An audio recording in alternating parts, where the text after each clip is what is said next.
Bonjour, bonsoir à toutes et tous, c'est Elsker pour l'épisode 14 de Parlons Constitution. Alors, nouvel épisode, qu'allons-nous voir aujourd'hui? On va parler de la hiérarchie des normes. Quelle doit être la hiérarchie des normes? Allez, tout de suite générique.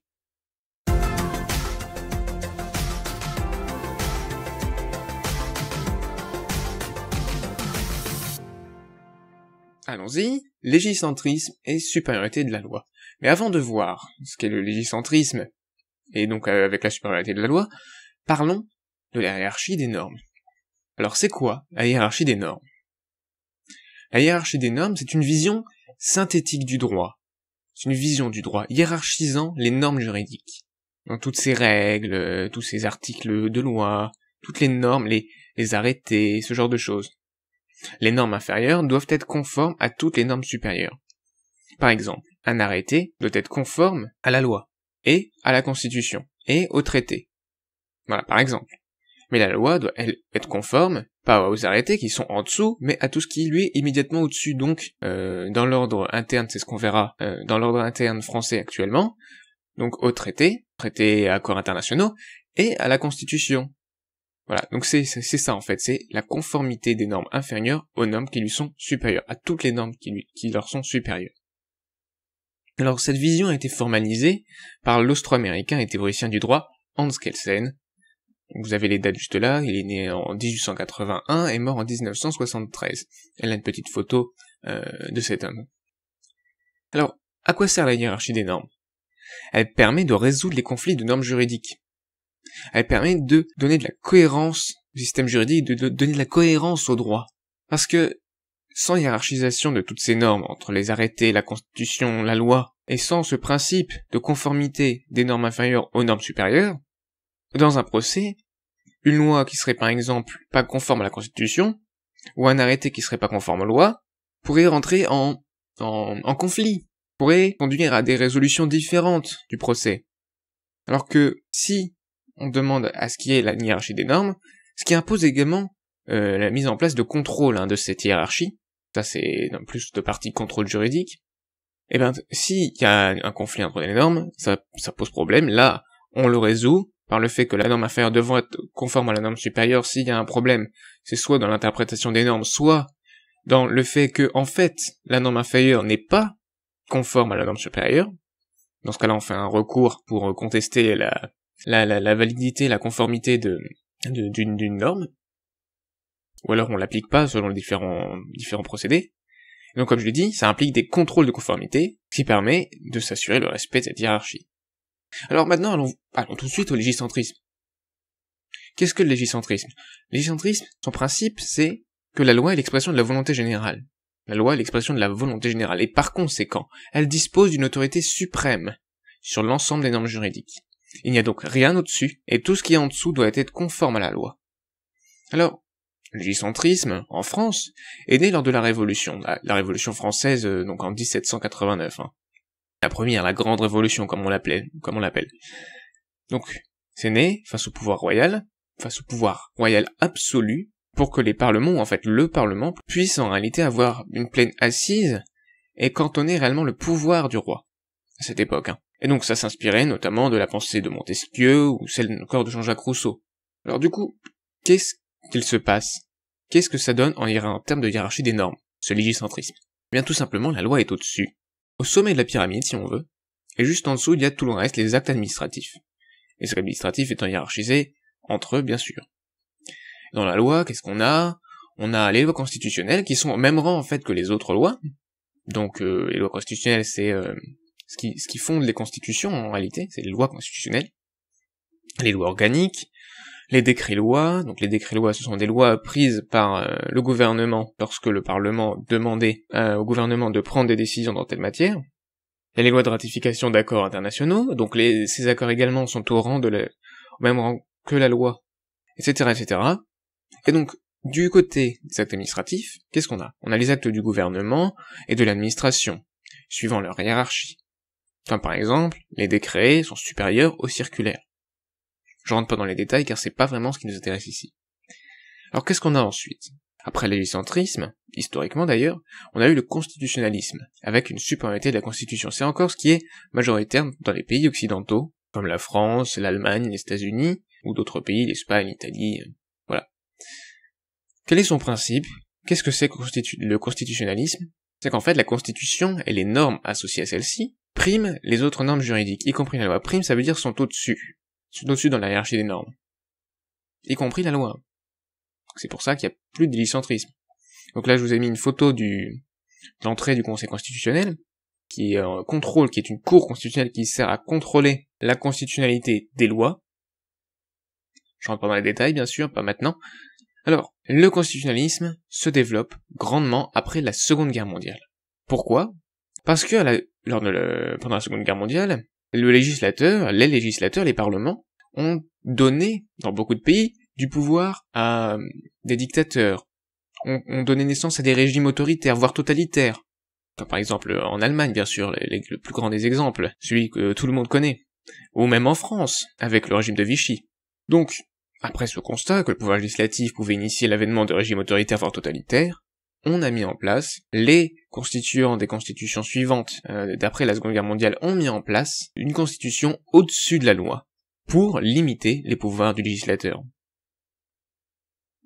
Avec la décision du Conseil constitutionnel numéro 71-44 DC du 16 juillet 1971, donc on l'appelle plus communément la décision liberté d'association, parce que c'était par rapport à une loi sur la liberté d'association, eh bien, il y a valeur constitutionnelle du préambule de 1958, donc la Constitution est au-dessus, mais également le préambule de la Constitution. Et donc, valeur constitutionnelle du préambule de 1958, et tout ce qu'il y a à l'intérieur. Il y a une référence au préambule de 1946, donc de la Constitution de la 4ème République, il y a une référence à la Déclaration des droits de l'homme et du citoyen, la DDHC, il y a d'autres références, les principes fondamentaux reconnus par les lois de la République, ce genre de choses, je rentre pas dans les détails, c'est pas vraiment le sujet ici, c'est plus la hiérarchie des normes, bien sûr, mais donc tout ça a été reconnu comme faisant partie de ce qu'on a appelé le bloc de constitutionnalité, de ce que Louis Favoreux d'ailleurs, le juriste Louis Favoreux, juriste en droit public, a appelé le bloc de constitutionnalité, donc la Constitution, les articles, et le préambule, et tout ce qu'il y a comme référence dans le préambule. Donc la charte de l'environnement à partir de 2004, enfin 2005 plutôt, puisqu'on l'a rajouté plus tard, le préambule de 46, etc., etc. Qu'est-ce qu'on a du coup?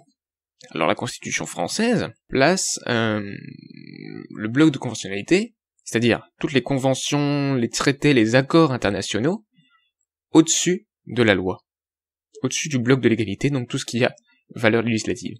C'est en dessous de la Constitution, mais c'est au-dessus de la loi. Car si un traité signé par le législateur, ratifié par le législateur plutôt, n'est pas conforme à la Constitution, on peut pas ratifier le traité. Il faut changer la Constitution pour que les traités soient conformes à la Constitution. Donc c'est une valeur supralégislative, donc au-dessus de la loi. En dessous de la loi, évidemment, les actes administratifs, les décrets, les arrêtés, les circulaires, donc arrêtés municipaux compris, ce genre d'actes administratifs. Et donc voilà, le constitutionnalisme. Et maintenant, troisième partie, y a-t-il d'autres hiérarchies? Pour le droit international, le bloc de conventionnalité, les traités internationaux sont considérés comme étant supérieurs aux constitutions, donc au-dessus du bloc de constitutionnalité. Ce qui est inverse par rapport à ce qu'on a vu juste avant. Et en dessous, évidemment, la hiérarchie interne aux États reste la même, bloc de l'égalité et actes administratifs. Mais encore plus particulier avec l'Union Européenne. C'est plus particulier puisqu'au sommet il y a le droit de l'Union Européenne qui a une valeur supérieure aux traités et accords internationaux. Donc le droit de l'Union Européenne, donc ce qui est bien sûr des accords internationaux, c'est du droit international, mais particulier, c'est le droit de l'Union Européenne, et pour l'Union Européenne, pour la Cour de justice de l'Union Européenne, c'est supérieur aux traités et accords internationaux, qui sont eux-mêmes supérieurs à la Constitution, donc au bloc de constitutionnalité, au bloc de l'égalité également, puisqu'il est juste en dessous, et ensuite les actes administratifs, voilà. Alors, passons maintenant à la conclusion, pas besoin de prendre plus de temps. Qu'est-ce qu'on a vu? On a vu les différentes hiérarchies des normes, qui ont pu exister selon les époques, les lieux ou encore les institutions, donc les principaux, les principales hiérarchies des normes, le légiscentrisme, le constitutionnalisme, le droit international, enfin la hiérarchie des normes au sens du droit international, et la hiérarchie des normes au sens du droit de l'Union Européenne. Alors, quelle doit être la hiérarchie des normes? Est-ce qu'on doit faire comme le constitutionnalisme, hiérarchie des normes selon le constitutionnalisme, selon le légiscentrisme, selon le droit international, selon le droit de l'Union Européenne? autrement? Alors ma réponse est assez claire. Pour moi, c'est le constitutionnalisme, pour les mêmes raisons que j'ai évoquées, les raisons historiques, et pour une raison supplémentaire également, que je vais donner après. Donc pourquoi? Car ça permet de limiter les pouvoirs du législateur sans contrevenir à la souveraineté nationale. Parce que on a déjà dit dans cette série que c'est ma vision politique dans le domaine constitutionnel, bien sûr, la souveraineté devrait pas être populaire, mais nationale. Souveraineté nationale. Et donc ça contrevient pas forcément à l'idée d'une volonté générale, puisque la volonté générale peut s'exprimer par le législateur, mais également par le constituant, par le pouvoir constituant, par la Constitution. Et donc hiérarchiser les deux ne pose pas vraiment de problème par rapport à la volonté générale. Et aussi, pourquoi constitutionnalisme? Car ça permet d'ajouter un rang supplémentaire de normes juridiques, plus difficiles à créer et modifier. Alors, le droit européen. Pourquoi pas le droit européen? Alors, pourquoi pas une hiérarchie des normes au sens du droit européen? Pourquoi pas? Parce qu'en fait, le droit européen ne peut être supérieur à la Constitution sans contrevenir à la souveraineté nationale. Sauf si l'Union européenne est considérée comme étant une fédération. Ce qu'elle n'est pas. L'Union européenne n'est pas une fédération. Et évidemment, c'est idem pour le droit international, c'est la même chose. Si on place le droit international au sommet de la hiérarchie des normes, ça contrevient à la souveraineté nationale, sauf si on considère que le monde, l'international, forme une fédération d'États, bref, qu'il y aurait une souveraineté mondiale, internationale, pas forcément mondiale s'il y a que certains États, qui seraient au-dessus des constitutions des États fédérés du droit international. Sinon, le problème c'est que ça contrevient à la souveraineté nationale. Il n'y a pas de souveraineté nationale si les traités sont supérieurs à la Constitution, qui est l'expression dans le constitutionnalisme, c'est l'expression première. C'est ce qu'il y a le plus proche, ce qu'il y a le plus pur, ce qu'il y a le plus important dans l'expression de la souveraineté nationale, dans l'expression de la nation, de la volonté de la nation, dans la volonté générale. Mais alors, quelle place? Parce que évidemment, même si je réponds constitutionnalisme, à la question quelle doit être la hiérarchie des normes, je ne réponds pas entièrement à ce que j'ai évoqué sur le constitutionnalisme, et notamment la place du préambule de la Constitution, des PFR-LR, les principes fondamentaux reconnus par les lois de la République, les objectifs à valeur constitutionnelle, ce genre de choses que ceux qui ont fait du droit connaissent, mais ceux qui n'ont pas fait du droit ne connaissent pas forcément, mais c'est pas grave, hein. Et les droits fondamentaux alors. Par exemple, la Déclaration des droits de l'homme et du citoyen. Les droits fondamentaux, les libertés fondamentales. Est-ce qu'elles font partie de la Constitution? Est-ce qu'elles sont supraconstitutionnelles? Est-ce qu'elles sont au-dessus des articles de la Constitution? Comme un droit naturel, comme une norme fondamentale, comme le dirait certainement Hans Kelsen. Eh bien, c'est ce qu'on verra dans les prochains épisodes, parce que c'est ce qu'on va aborder en fait. On va aborder les droits fondamentaux, la garantie des droits, et des libertés fondamentales. Alors évidemment, on va pas évoquer tout de suite, pas directement dans l'épisode prochain, quelle place pour les droits fondamentaux, mais c'est ce qu'on va évoquer dans les 4 prochains épisodes, qui vont porter sur ce sujet des droits fondamentaux et des libertés fondamentales. Je vous remercie de m'avoir écouté pour cet épisode, c'était Healthcare, et à bientôt!